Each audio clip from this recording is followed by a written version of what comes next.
hopeful. We leave, and I walk with her down the street to her apartment on Ossipee. We hug at the entrance, a little longer and a little tighter than usual. We'll be hanging out again before I leave. You're not rid of me yet. She lets go. Was it ever going to happen between us? And there it is. Low enough that I can pretend I haven't heard, but my face has already given me away. I want you to come up, she says. I don't think that's smart. You don't want to? I do, but I'm a grown woman, she chides. I let her pull me up the stairs. We have another drink and then make love on the couch. It is urgent and without grace. Afterward, we lie together, our limbs tangled, my head resting between her breasts. As we lie there, I listen to her breathing, her heartbeat, the soft human noises of her stomach. I run my fingers down her arm as she strokes the top of my head, her fingertips gently moving with the grain of my fade. You should have told me sooner, she says. I know.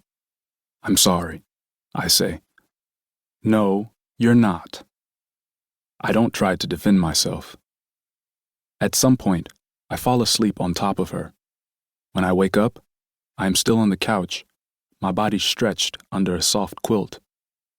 The smell of fried eggs and bacon wafts from the kitchen. Tanya turns when she hears me stir. You know you sleep like the dead? I couldn't even wake you up to get off me. I smile and sit up. I can feel the sweat between my thighs, under my pits, and it is uncomfortable. My clothes are on the coffee table, folded neatly. I'm making breakfast because I'm hungry. But don't think I'm going to be serving your ass. You better get up and get some. I try putting on my underwear under the quilt, but then give up, standing to get it done. Tanya watches, a lustful half-smile on her face. Seriously, she says, I could have dressed you myself without you waking up. When I'm finished, I come over to the kitchen. I give Tanya a hug, but I don't lean in for a kiss. I don't know what this is going to be, and I want to leave the decision up to her. She slaps me on the butt and points to the cabinet with the plates. I do as I'm told and get one for each of us, then pull some bread from the fridge to make toast. Neither of us broaches the subject of the night before.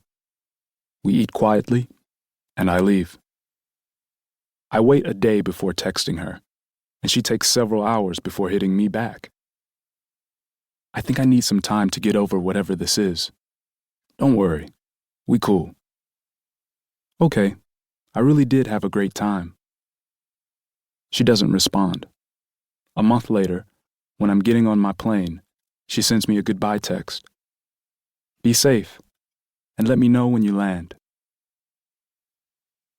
I replay that morning with Tanya in my mind as I go through TSA, thinking, if things had gone differently, if we'd been straight with each other sooner, would it have been different between us? I was going home no matter what, so it is a useless exercise. I am tired of visiting St. Thomas only in my dreams. On the airplane, I sleep like the dead. Chapter 2. I was in my 20s when I read The Unbearable Lightness of Being for the first time. I found it among Corey's things, worn and yellowed. On its cover, a bowler hat hovers in mid-air, nothing under it but a dull brick road. For a long time, I felt a personal connection to that image, a hat without a body, an absence. It remains on my bookshelf even after so many years. Don't get me wrong. My love for the book isn't without criticism.